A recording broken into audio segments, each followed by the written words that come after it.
Pernah kebayang nggak kalau jalan spiritual yang katanya penuh cahaya justru bisa bikin kamu pengen mati? Ini kedengerannya aneh, tapi ini nyata. Ada sebuah paradoks yang jarang banget dibahas. Saat kita getol banget nyari pencerahan, ujung-ujungnya malah nemu penderitaan yang dalam banget. Yuk kita bedah bareng-bareng apa sih yang sebenarnya terjadi di dalam diri kita saat cahaya justru terasa mematikan. Oke, mari kita masuk lebih dalam. Sebenarnya apa sih yang terjadi ketika perjalanan menuju terang itu tiba-tiba belok ke tikungan yang super gelap? Dan catat ya, ini bukan berarti kamu gagal secara spiritual. Sama sekali bukan. Ini adalah sebuah fenomena yang ternyata ada penjelasan logisnya. Coba deh, rasain. Apakah ini yang lagi kamu alami? Rasa hampa yang, ya ampun, kosong banget. Terus mati rasa, nggak bisa ngerasain seneng, tapi sedih juga nggak bisa. Rasanya kayak nonton film aja, hidup ini cuma mimpi.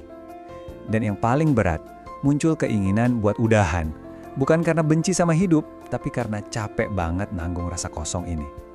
Kalau iya, kamu nggak sendirian. Nah, ini dia pertanyaan utamanya. Kenapa sih sebuah proses yang harusnya membebaskan malah terasa kayak dikurung di ruangan yang dingin dan sepi? Jawabannya ternyata bukan ada di jiwa kamu, tapi ada di sistem saraf kamu. Sekarang kita coba geser sedikit ya. Dari kacamata spiritual, kita pindah ke ilmu saraf. Apa yang kamu rasain itu bukan kegagalan pribadi loh, tapi ini adalah sebuah kejadian fisiologis yang beneran terjadi. Anggap aja lagi ada korsleting di sirkuit listrik internal kamu. Nah, ini istilah kuncinya, neural overheat.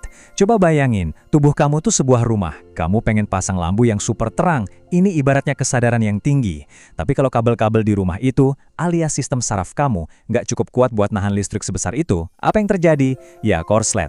Listriknya jeglek, sistemnya otomatis mati sendiri buat ngelindungin rumah biar nggak kebakar. Nah, persis itulah yang terjadi di dalam tubuh kamu. Coba lihat bedanya. Kalau sistem saraf kita normal, teregulasi, kita ngerasa hidup, nyambung sama emosi, membumi, dan aman. Tapi di sisi lain, pas lagi kondisi dorsal vagal shutdown atau korsleting tadi, rasanya yaitu hampa, mati rasa, kayak melayang, capek, dan putus asa. Jadi, ini penting banget ya. Ini bukan cuma perasaan doang, ini adalah kondisi biologis dari sistem saraf kamu. Terus kenapa nasihat-nasihat spiritual yang sering kita dengar malah bikin keadaan makin parah? Yuk kita lihat kenapa niat baik kadang-kadang bisa jadi bumerang, terutama pas sistem saraf kita lagi mode bertahan hidup. Gini deh, waktu sistem kamu lagi dalam kondisi beku atau shutdown, otak itu nggak bisa bedain mana ancaman, mana dukungan. Jadi pas ada yang bilang, coba deh lebih bersyukur, otak kamu malah nerjemahin itu sebagai tekanan. Kayak nyuruh orang yang lagi kedinginan parah buat ngerasa lebih anget aja gitu. Nggak ngebantu, malah nambah beban. Begitulah rasanya. Disinilah perubahan cara pandang yang paling penting. Solusinya itu bukan terbang lebih tinggi. Bukan gali lebih dalam ke hal-hal yang abstrak. Solusinya adalah mendarat, pulang. Kembali ke hal-hal yang paling dasar, paling fisik. Kamu nggak butuh lebih banyak teori. Kamu cuma butuh merasain lagi tubuh kamu sendiri. Oke, kita langsung masuk ke solusi praktisnya. Ada sebuah teknik yang dirancang bukan buat memaksa kamu bahagia, tapi buat mendinginkan sistem yang lagi panas ini secara perlahan-lahan.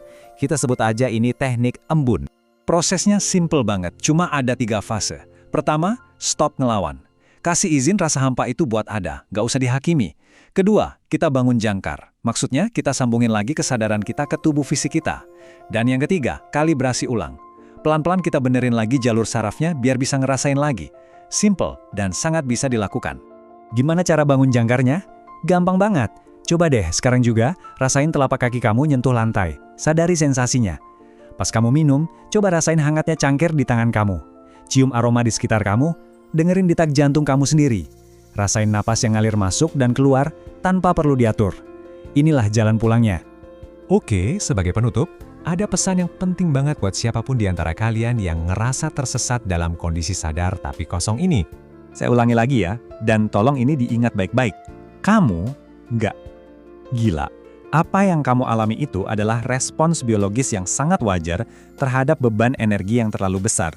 Ini bukan tanda kamu lemah atau gagal. Ingat terus metafora ini.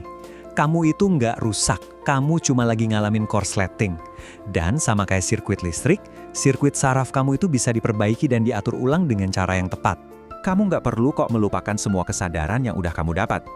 Kamu cuma butuh sebuah sistem navigasi, semacam GPS, yang pas buat mendaratkan energi raksasa itu dari langit, balik lagi dengan aman ke dalam tubuh kamu. Dan saya mau tinggalin kamu dengan satu pertanyaan buat direnungkan. Gimana kalau mendarat lagi ke tubuh, ngerasain sensasi fisik yang paling sederhana, itu bukanlah sebuah langkah mundur dalam perjalanan spiritualmu? Gimana kalau pulang ke bumi, ke tubuhmu sendiri, justru adalah langkah spiritual yang paling dalam dan paling sejati dari semuanya?